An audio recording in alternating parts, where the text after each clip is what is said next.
It's really chilled. We are live, and so we'll give it a minute or two. We have a 10-minute or 10-second lapse, so some people will comment after we've spoken.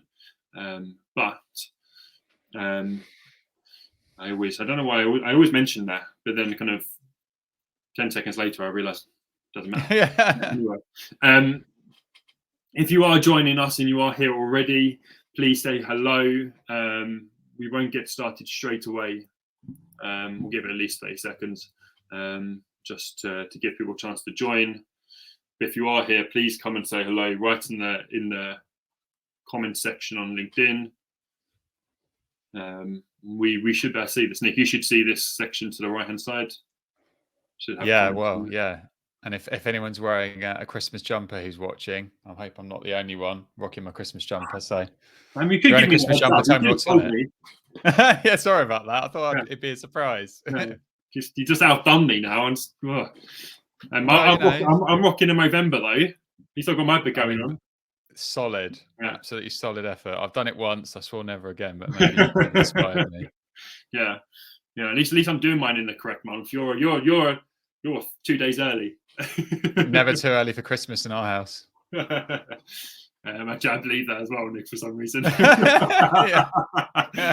I remember lockdown and seeing you in some fancy dress. So you were lucky I didn't wear a costume, to be honest. I was very tempted, but I thought maybe that the topic might not be suitable. But I think a Christmas jumper's fine.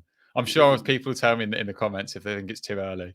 To be fair, your name's covering the jumper a little bit, so yeah, I should have thought about that, shouldn't I? Really? I think it's too late for me to change it now, sadly. No, Kerry. Hello, Kerry. Hey, Kerry. Nice to see you. So I'll get started. Welcome, Sarah. Oh, Sarah, I knew you were going to be here. Awesome. Perfect. So yeah. Hello, everybody. If you're joining us and listening to us wherever you are, whether it's on catch up or whether it's live, please, if you have any questions and want me to ask Nick anything, please do. This is going to be a really interesting LinkedIn live podcast, whatever you want to call it. I know this is Nick's first LinkedIn live, so no pressure, Nick. Thank you for that. But I've done this a few times, so I feel fine. You're fine. I just mumble this first kind of 5 minutes because introducing myself is always tough.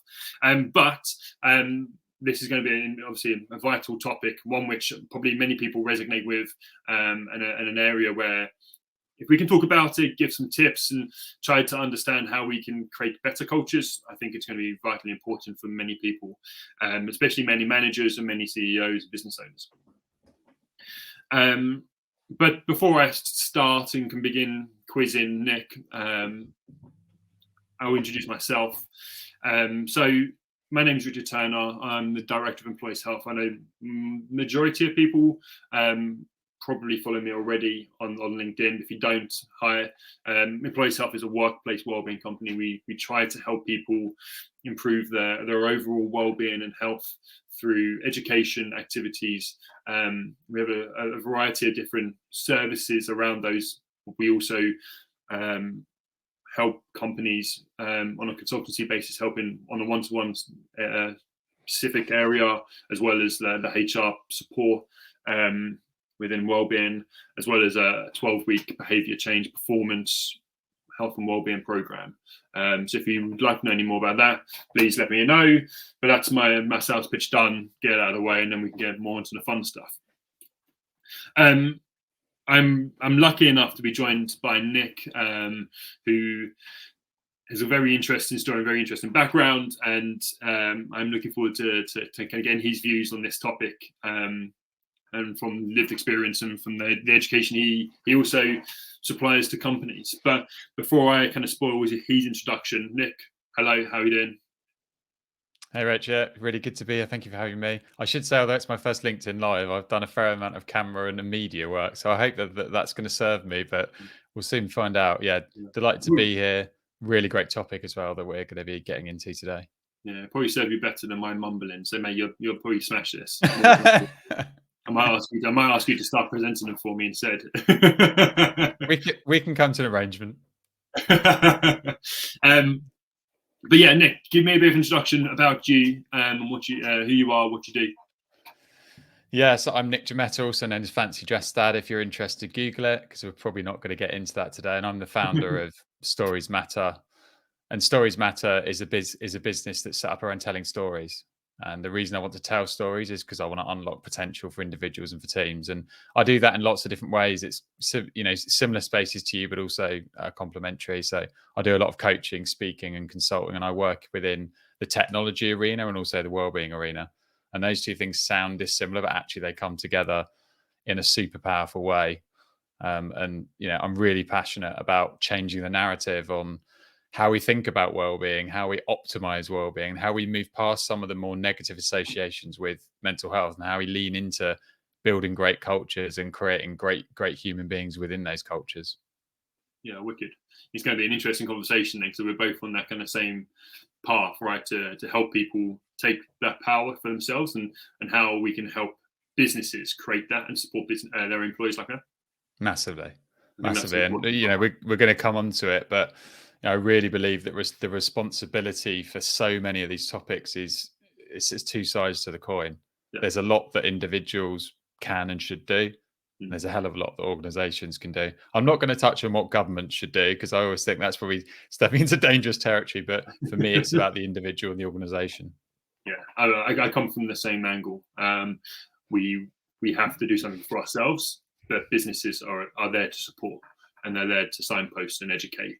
So people can take that they can empower themselves to look after themselves. That's the way I look at it. But I begin to ramble on. Let's get into this. Let's get into the nitty-gritty. Toxic cultures. Give us a bit more about what you think toxic cultures are and what they are in a brief synopsis. Yeah, so let me give you my sense of a toxic culture. I have done a little bit of pre-work, as anyone who knows me won't come as a surprise. So I've got a couple of notes here, but I'm going to try and I've allowed you to do that. I don't give anybody the opportunity to do pre-work. Oh wow, I'm letting everyone into all your secrets. Yeah, exactly. This will still be off the cuff and ad lib, don't worry. But I think the reason that toxic cultures is a curious and super interesting topic to me is not only that have I experienced them myself, I know many on the call have, but when I try to sort of think about what is a toxic culture, I think a toxic culture means lots of things to lots of different people. And when I turn to my good friend Google, you search for toxic culture and there is no single definition of it, which I think is really interesting. But in 2021, the MIT Sloan Management Review actually analyzed 1.4 million Glassdoor reviews, and that was from 600 major US companies. And they extracted from that 5 words that, for me, pretty much summarize what a toxic culture is. Uninclusive or non-inclusive, disrespectful, unethical, cutthroat, and abusive. And then I carried on looking, and I discovered a professor at the University of Cambridge, and he described these cultures as cultures where people behave poorly, where they're allowed to get away with those poor behaviors, and the impact of those behaviors manifests itself in a really negative way on other people. But toxic cultures are experienced by individuals, right? And toxic cultures also don't just exist in big conglomerates. Actually, toxic cultures can exist in any size company, in any workforce. The tricky bit is recognizing and differentiating a toxic culture from just, say, a difficult day, or a difficult relationship with one specific person. So I think that's sort of the interesting dynamic at play here. Yeah, and I think the other thing as well is when you said large like corporate businesses, you even see toxic cultures not enough throughout the company. You can see it in groups or teams or sections of that company, and correct me if I'm wrong, but I see it very much comes from maybe the manager who creates work ethic or implements weird ways of working, which can kind of create that negative work culture. Yeah, so to your point, we're not necessarily tarring entire organizations with the toxic culture brush. You can have toxic subcultures. Yeah. And to your point, in the same sort of MIT Sloan content, they estimated that approximately 1 in 10 US workers have experienced a toxic workplace culture. So that's quite frightening that it's that number of people. But to your point, it is normally created by those individuals that have some kind of power, some kind of status within the organization. It can very much stem from poor leadership. And as you and I know, and as I hope we're going to be able to explore during this conversation, the way that leaders show up creates the culture. The way that leaders behave creates the culture. The actions that leaders make, rather than the words that they communicate, are the things that create the culture. Which, the good news around that is it can change. The bad news is you need to evaluate for yourself whether or not the leadership within your own business is open to change, prepared to change, willing to change.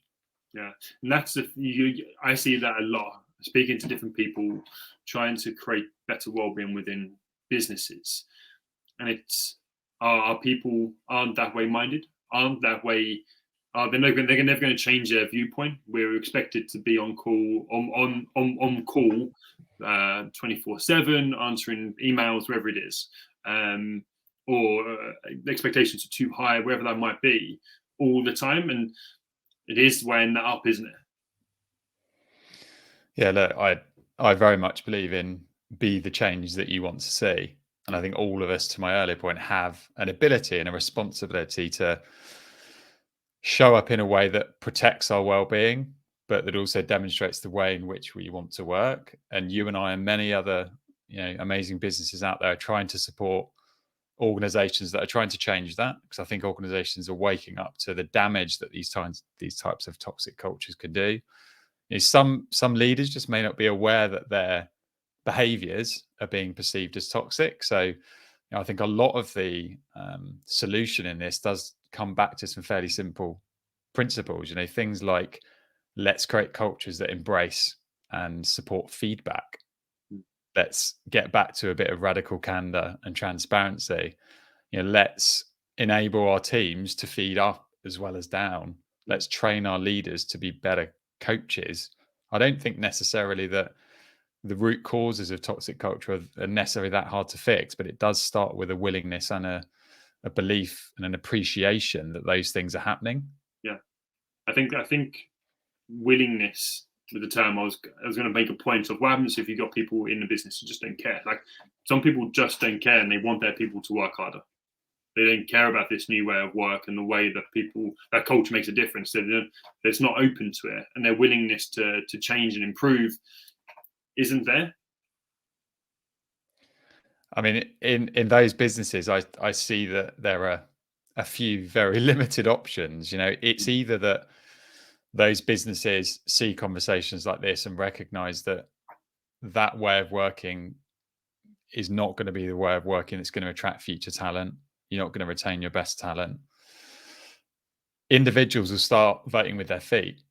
Is the reality of that situation. And sometimes it takes a large proportion of people to exit the building before someone recognizes that there needs to be some kind of fundamental change. But equally, it's conversations like this that shift those mindsets by 1%, that start to, wake up the inner sense that maybe there is another way, a better way of doing things. And, I don't think necessarily, I don't want to stand here and blame people, because if you've worked in a certain way for decades, it's hard to unlearn the learned behavior. And I don't think we can expect transformation overnight.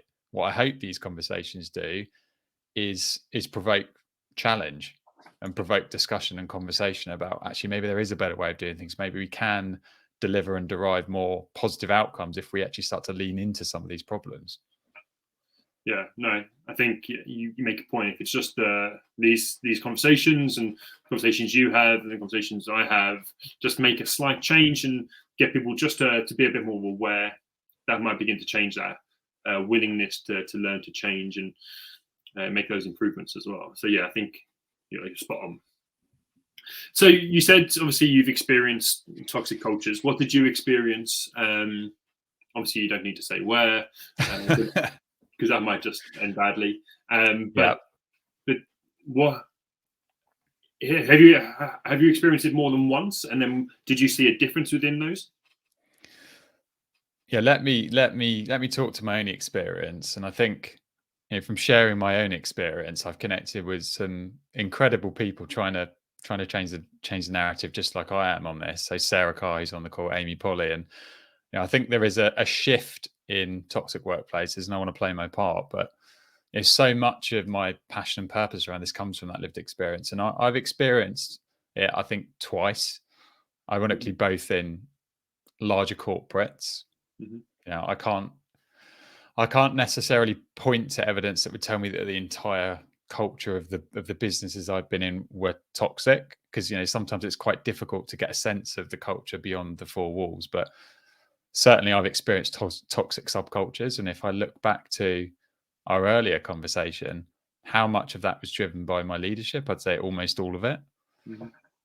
It isn't just immediate leadership, it's the chain of command. Often those behaviors are passed down, sent back up, and it's a self-fulfilling negative prophecy. Mhm. When I was experiencing those toxic cultures, I don't think I sat there thinking, oh, I'm in a toxic culture. As Yeah. time's gone on, I've become more aware of it. But how I experienced it at the time, the first time around, I was relatively young in my career. I thought what I was experiencing was normal, and they were asking a lot of me. I felt like the only way I could deliver on the stretching goals I was being set was to sacrifice sleep, was to sacrifice nutrition, was to sacrifice time at home. I thought I had to game the system and somehow rewire my own body to find more hours in the day, because the culture I was in was one around the hours work, the bums on seats. It was the outputs rather than the outcome. And I still remember the time of experiencing that culture. It was in a particularly tricky period where a project was delivering. My line manager had gone off on holiday the week before and had offered me absolutely no support at all. That Mhm. she hadn't even provided air cover from my director. So I was on my own with this project landing. And I was working with an external third party. And I remember clear as day, it was for about 2 or 3 weeks, or maybe 4 weeks. I was getting up at 5 a.m, commuting to London. I was on site running the project. And I remember not eating lunch because I just didn't have time, or I felt like I didn't have time. And I would then have my dinner at the train station, and I would always make the last train. So I was in London for 18 or 19 hours a day. And I did that for 4 weeks. Hmm. And I remember I came home at the end of it and I was completely broken. Like Yeah. physically, I was a mess. Emotionally, I was all over the place. But it was very much like blinkered, heads down. This is what I need to do. I don't want to let anyone down. This is how I need to behave to perform. And I Do you remember remember my your dad. mindset behind that? Sorry. Do you remember your Well, kind of why you were doing that? Was it just because this is what business is? This is what working is. This is the expectations of I working. felt like that was the expectation of the business I was in, and my line manager had given me no guidance to suggest otherwise. The Yeah. guidance she gave me was, this project has to deliver on time. Yeah. That was the guidance. So when you're told this project has to deliver on time, when you're given no support, Mm. I knew nothing more than to just try and use what I had inside me, because, as I say, at the time I was a bit early in my career and I wasn't equipped and prepared to stand up and challenge it. Whereas Yeah. now I absolutely would be. But Yeah. at the time, I just thought, okay, well, I'm in a big business. This must be what I have to do for a short period of time. And I don't necessarily mind short bursts of intensity, but 4 weeks of 18-hour days with minimal sleep and nutrition is not a short burst of intensity. It's a hiding to nothing, to be Yeah. honest. And I still remember the day I walked in 11 o'clock at night, and I think it was around the time my wife was expecting our first baby as well. And I remember my dad was there and he said to me, if you don't talk to your line manager, I will. Yeah. And it was at that point, that was the start of me starting to recognize, okay, maybe there's something here that isn't right. Yeah. And Yeah. that was really the start of the end for me, because over time, I think my eyes were opened. I recognized what I was doing. I started to wind the hours in. Fortunately, the project was near its end, and from there on, my mindset changed, and I was in the place of saying, actually, I probably need to get out of this business. Yeah. But it needed someone external to me to point out how ludicrous the situation was before I did anything about it. Because so much of what we do at work, I think, is automatic and subconscious. And I'm a really big believer now in self-awareness, in making yourself accountable, in getting people who you trust to kind of tell you how it is, to be a mirror. But at that point, I had none of that. And when you're very blinkered, it's amazing how fast time goes by, and you find yourself 4 weeks in, you look back and you think, there's only so many Pret sandwiches that you can eat at midnight, to be honest. It got boring quick. Yeah, no. Yeah, I think that self-awareness can get as you say, get a bit blinkered or a bit covered when you're in the thick of it. And when you're in the thick of it in a project or challenge, and that's when you need that self-awareness most. The question I was going to ask you, because of this current climate we're in, and obviously toxic culture being more and more prominent, and the overwork or overwhelm of work as well being kind of there more so, how do you define how do you find the difference between working hard and overwork? Yeah, that's a great question. I hadn't prepared for that. She's thrown a few curveballs in. That's not even on my list. But this is why it's a great conversation. Yeah. I think the difference for me between overwork and working hard is, when you're working hard, you should still be able to balance work and the delivery of outcomes with your basic needs as a human being. And I think it should be sustainable over a period of time. I think overwork happens where you're not looking after your basic human needs, where you're sacrificing the fundamental aspects of your humanity that ironically will help you work smarter and help you work more efficiently. And you're trading those things for hours. Because for a lot of my early career, success, I think, was measured by the hours. Now in the work I do, I track my time, but that's because I want to know how efficiently I'm using my time and what outcomes I'm deriving.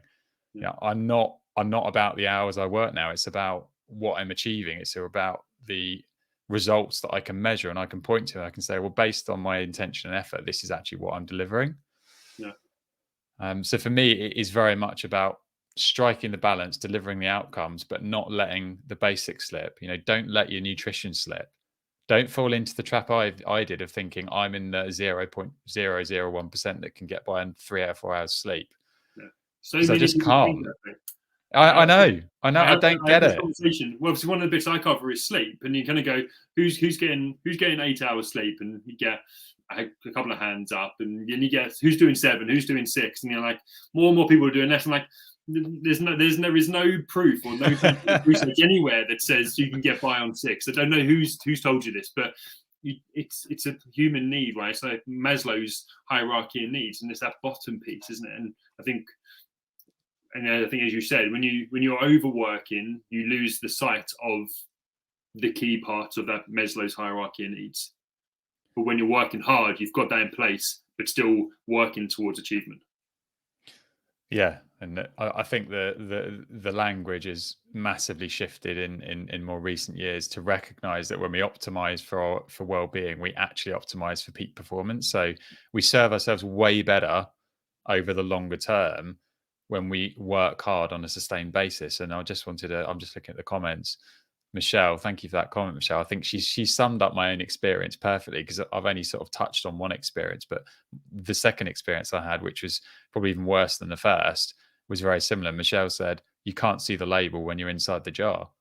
And it's just so true. When you're inside that microcosm of a culture of work that's full on, of line managers that you may or may not have a great relationship with, you need incredible self-awareness, or you need an ally within or outside the business who can ask you some pretty simple but probing questions to evaluate, is this reasonable and sustainable? Like, they would be the questions that I would ask myself. If I could go back, I'd stop and say, is what I'm doing reasonable, and is it sustainable? And I would have answered no to both of those questions. Yeah, it's weird. I'm in a position. I've been a personal trainer for 8 years. I've worked in gyms. There's been cultures within that, but because I'm not an employee and there's no hierarchy, it's been a weird culture. It's just culture of messing around, serving clients, right? So I don't have that hierarchy. Things need to be done. You just work to one client at a time. So I really struggle with that. And when I try to think about poor cultures and try to think about kind of the stress of dealing with kind of managers, people we don't get on with, I really struggle with that, because I would hate that stress of, I don't like this person. This person's somebody which causes me stress. I was going to use some worse language there. Careful, it's a family show. It's a family show.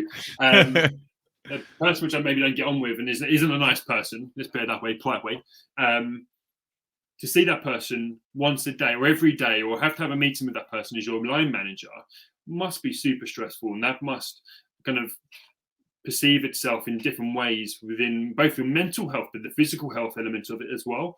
And so I can imagine that impact on our well-being is huge.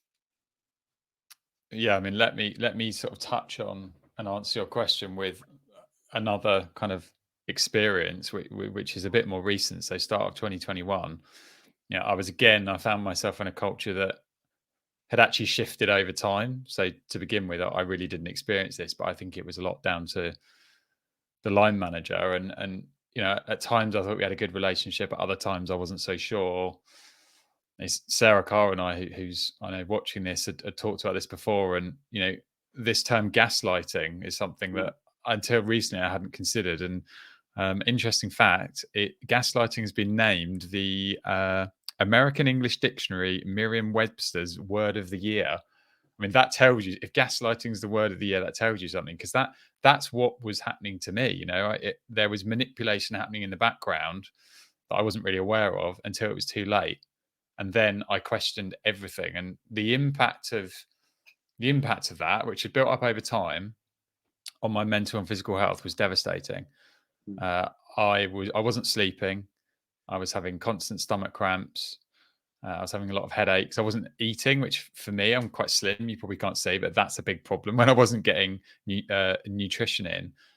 I'm a dad and I love being an active dad, but when I was in that higher state of emotional distress, and it was burnout in hindsight due to this culture, I was absent. I was like ghost. It was like my body was there, but I wasn't there. So trying to be present, trying to enjoy those memories. But the scariest thing for me was the struggles to breathe, the heart palpitations. And for anyone on the call, I know I look old because I've got grey hair, but I'm 39. I was 38 at that point.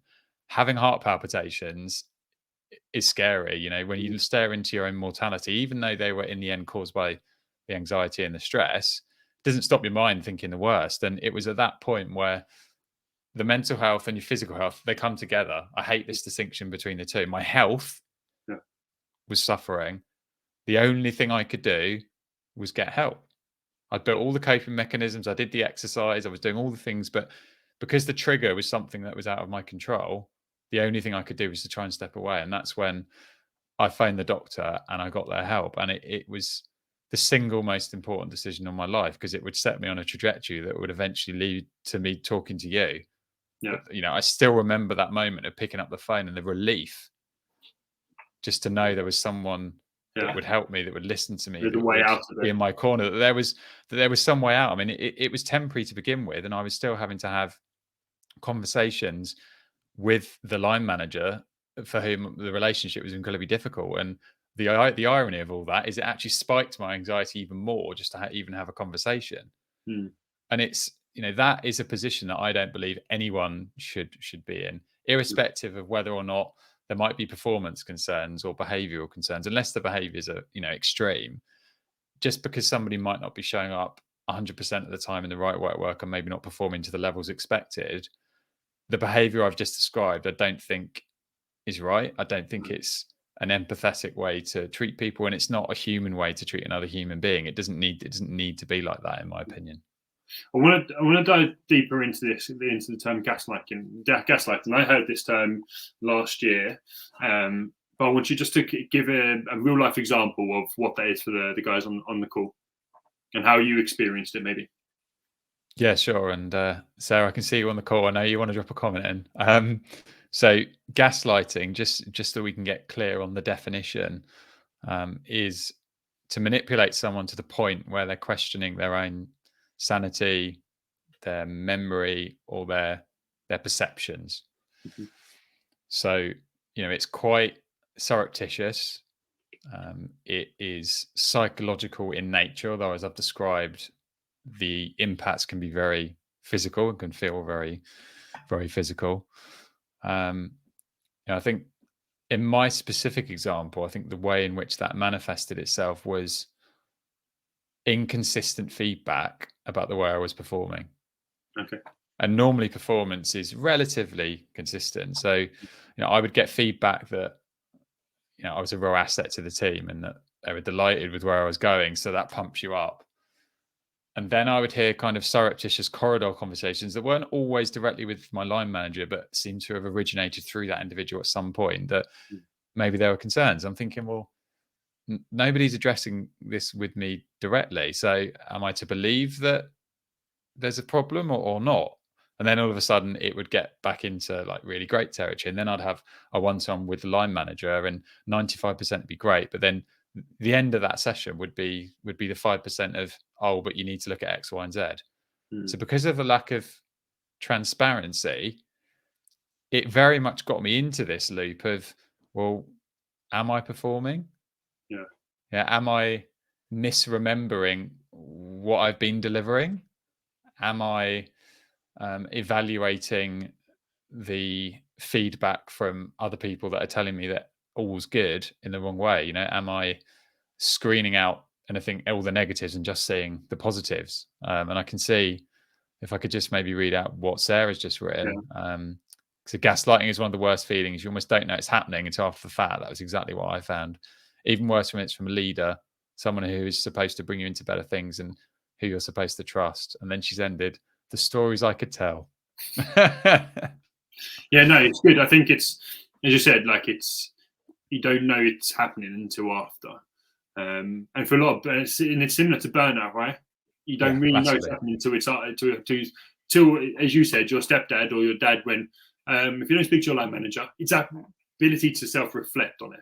And when we're in it, we can use all these comments to explain all this stuff. You can't see the label until you're inside the jar, right? Until someone explains this to you. So, yeah, no, thank you for sharing that. Pleasure. I hope it resonates with people. Yeah, it resonates with somebody, and somebody begins to look at what maybe their situation as well. Get back on script a little bit. I think well, we don't like a script. We've gone quite nicely off of it, actually. I think I've Love really that. enjoying it so far. But let's look at the impacts. I think normally we run this session for 45 minutes, but I feel like it's going to go for a bit longer. I do talk a lot. No, I'm loving it though. Let's look at the impacts. I think you've just obviously touched on the impact slightly within the physical health element of how this can impact you, and the emotional, and how they both play a role together, which is important. I wanted to look at the impacts of the team from a team aspect. I said to you beforehand about getting a knock on the door. You haven't. I've just had it. Give me 1 second. Sorry, guys. Oh, I don't know. What am I meant to do now? Come on, someone in the comments, make me feel better. I can't tell jokes. If anyone in the comments has got a safer word joke, then go for it. But I feel like I need to entertain you in some way, and I'm just failing. If anyone's got a Christmas jumper on, that's my effort. And what I would like to know, because Rich and I were talking about this, is if anyone thinks it's too early for Christmas, let me know. But equally, anyone who's loving Christmas, you're my kind of person. Sorry, Rich. I just had to ad lib a little bit. I think I managed to fill the time. Sorry, I even said, I hope nobody knocks on the door, and then guess who turns up? My old man. It's not even a good parcel. But where were we? Got sidetracked. The impact on teams. Yeah, how did that impact of that kind of toxic culture impact your team or your group? I mean, I'm getting some Christmas comments now. Sorry, Lisa. And I have watched one Christmas movie. I'll tell you at the end, Sarah. So your question was about teams. So if I think back to my specific example, I think one of the curiosities with a toxic culture is that because there can be sometimes subcultures and sometimes they can be relationships with certain individuals, I found that the response on the impact of the cultures on my teams were quite mixed. So I talked to some people in the team who would perceive the culture in a different way to me, Mhm. which I think is normal and natural, but it's also a bit concerning Mhm. because, for me, the great leaders are situational leaders, so they flex their style based on the needs of the individuals. But I think the behaviors and how they show up should largely be consistent. Mhm. When there's inconsistency, that starts to ring alarm bells. So looking back, the impact on the team was a bit disconcerting because there was these sort of whispers in the room of there are some challenges. Oh no, maybe there aren't. I see this side of this person. I see that side of this person, and it made the social norms within the team sort of super awkward. One of the things that we were experimenting with at the time was sharing how we were feeling. So doing our score out of 10 to try, and I was trying to champion it with a couple of other people to get well-being onto the agenda in a more meaningful way, to make Yeah. it part and parcel of our conversation. And you could sense that the impact of some of these negative behaviors was coming through in that. If some people were actually, you could tell they wanted to share, but they were worried about sharing. Yeah. So the experiment kind of fell over before it really started because a few people would share, and then a few meetings in, we'd got back into old habits. And I think a lot of that came from the behaviors that we were seeing as a group from our leaders. So I think the impact on teams around these cultures is often monumental because in the end, no one really knows where they stand. And we all know it's an uncertain world. But I think one of the roles of leaders is to give a level of stability in how they show up, how we communicate, how we interact, how we collaborate. Those things I think are non-negotiables. Yeah. No, I completely agree. I think it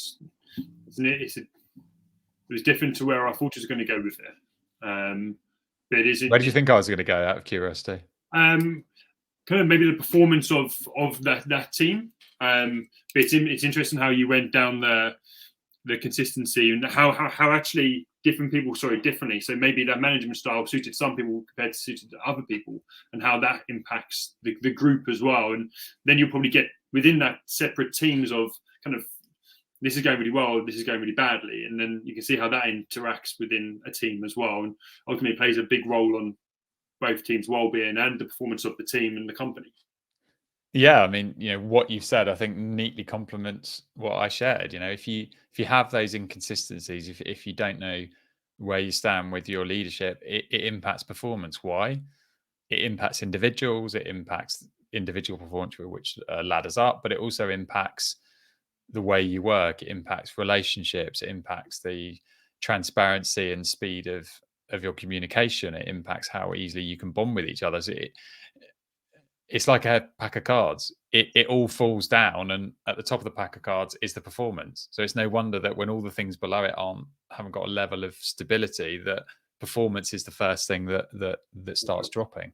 And I also think when I look at being an employee or being part of a team, the bit I want to achieve most is the enjoyment side of things. If you Yeah, aren't massively. Yeah. enjoying it, you aren't going to put the effort in either. So that's the big role of this toxic culture as well. So I'm just looking at the comments. Yeah, I mean, why do we? I've come to a bit of a realization as a result of all this experience, which is why I set up Stories Matter. And it's not that full-time employed work is terrible. It's that we have to understand our own values. We have to understand what's most important to us, and we have to be clear about that. Yeah. We have to not be afraid to communicate what we believe in, who we are, how we like to work, and what our boundaries are. Mm. And for me, when I did that evaluation for myself, I believe that me working on my own would allow me to live the truest life to me. And I don't know, this is one thing I didn't prepare. I let myself down, but I don't, it's a massive percentage of our life that we spend in work. Mm-hmm. So that's why I believe as individuals, we have a responsibility to ourselves to do what's right, to challenge those behaviors that we don't believe are conducive to great performance and great well-being, which I know is really difficult, and to vote with our feet where that's necessary. And I always say in these conversations, because I never want to come across as someone that's trying to suggest that every culture in the world is toxic, that we all need to leave our jobs and set up our own business. That's not my ethos. And hopefully that's clear. But it is about getting to know ourselves better and just being a little bit more demanding, not only of ourselves, but of the context in which we're spending a disproportionate amount of our time. Other than sleep, work is where we spend the vast majority of our time. So I think that time should be spent where you can thrive, where you can feel happy, where you can feel challenged, where you can feel that you're being fulfilled, where you can experience joy, all the emotions that haven't been connected to work in the past. I think all of those things should be in the workplace. Yeah, I completely agree. Completely agree. There's a few things which work should bring, right? It's enjoyment, challenge, mastery, somewhere, you can improve yourself continuously. And then touch on the kind of the whys and the purposes of why you're doing it all, right? 100%. Yeah. I feel like we've covered a few of these bits, but obviously beginning to kind of wrap this up. We and throughout this, I feel like we've done this. But have you got any kind of advices to being able to change that toxic culture, and how we can come out, if you're an employee, what you can do as an individual to improve your well-being within a toxic culture, as well as improving the toxic culture, but then also what a company can do. So let's look at it from an employee standpoint to start. Yeah, let's go. Let's start there, and I'll be curious for anyone else to throw their own comments in. I think before I go into that, I think just to frame all of this, if you look at why this is important, as early as 2016, 90% of North American senior leaders believed that improving culture would boost financial performance. Mm-hmm. From a business point of view, that's a blooming good reason to do it. Mm-hmm. From an individual point of view, I hope I painted a picture as to why this should be a priority, because when we experience these cultures, the impact on ourselves and our families can be devastating, which is why whenever I get asked these questions, I always start with the same thing. As an individual, the first thing that you need to do is become aware. Make the unknown known. Make the unconscious conscious. How? Tactics like journaling. I keep a journal every night, and the reason I do that is because it allows me to decompress from the day, but capture how the day's gone and how I felt. It's not War and Peace, and most of you would be bored reading it, but for me, it allows me to evaluate trends and patterns. If I look back to my experience in sort of 2020, 2021, my journal told the story. So I had self-awareness, tick. What didn't I have? Action. Why? Because I was afraid. Because very often when we face into difficult emotions, we don't know how to act. And that's where I wish I'd sought a bit more counsel. And that's where the next thing comes into place. So it's confiding in someone you trust. If you don't know how to do it yourself, seek a sounding board and almost mind map it. Think about, well, this is how I feel. This is why I feel like this. These are my options. Because there is always options. It felt to me, in my experience, that I had no options. And I wish I'd taken the time to listen to myself now, because I think I could have found a healthier, more productive way out of that situation. I think if you feel able and equipped, if you can challenge the behaviors directly, I think that's always going to be valuable, but it's incredibly difficult. Within your workplace, if you have good relationships with other senior managers or with colleagues or with HR, I think there is benefit in sharing it, if not for yourself, for the good of other people in the organization. But if that's not working, then I think it comes down to some simple stuff. Prioritize yourself, however hard that might be, whatever pressure you're under. Don't get to the stage I was at, because the road to recovery is far longer. Try and take time out of the business, whether is that holiday, is that, taking days off to do volunteering. Try and create space. But fundamentally, if you're in a culture where you're not thriving, it's making you unwell, you've challenged it and you're not getting anywhere, look at the trends. Think about whether or not you are doing service to your current and your future self by staying in that organizational context. Yeah, I think that's it, right? Like there's a certain amount of stuff you can do for yourself, but if you get to a point where none of that works, then you have to reevaluate: is this environment somewhere which is helping me thrive and be my best self? It has to be. That's just the cold hard truth, and the numbers around the Great Resignation tell you everything that you need to know. Do you know what it tells me most? Is there is a lot of work to be done on leadership. Yeah, you and me both. I'm glad to be in that space, to be honest. Yeah, a lot of work to be done on leadership, and how best to support people, and actually getting it back to just the elements of being kind and being able to treat somebody with that element of support, I guess. And it's balancing people and profit. And I think, I kind of set up the organizational lens. And when I said, the 90% stat, what was really striking to me is within that 90% of senior leaders, over 80% acknowledge that their culture was not as healthy as it should be. Yeah. So I think there's a recognition that things need to change, but I can understand this. There is a lot of senior leaders that are either afraid to start or don't know where to start.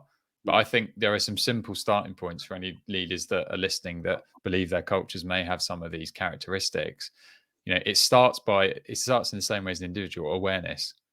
Listen, have conversations, talk to people, observe what's going on.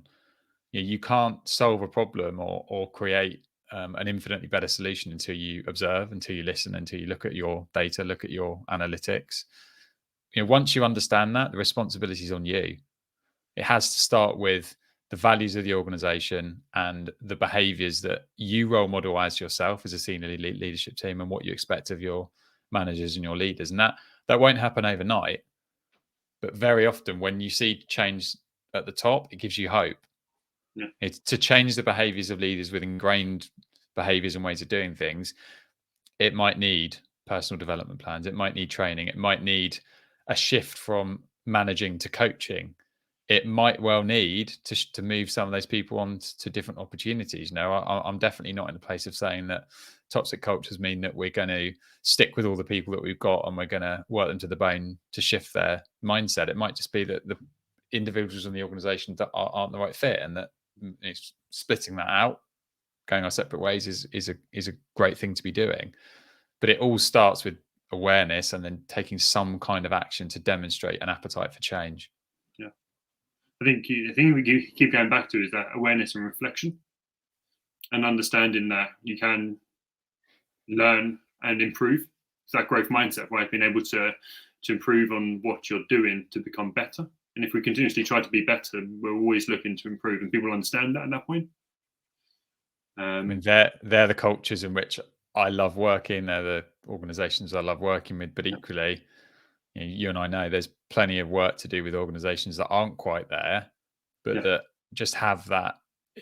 If you have nothing else but self-awareness, you're a million miles ahead of organizations that stick their heads in the sand, because we know there are organizations like that. I think over time those organizations will either wake up and smell the coffee, or unfortunately I think that those organizations probably won't exist in 10 or 15 years time. So there is a card-hold financial reality to a lot of this.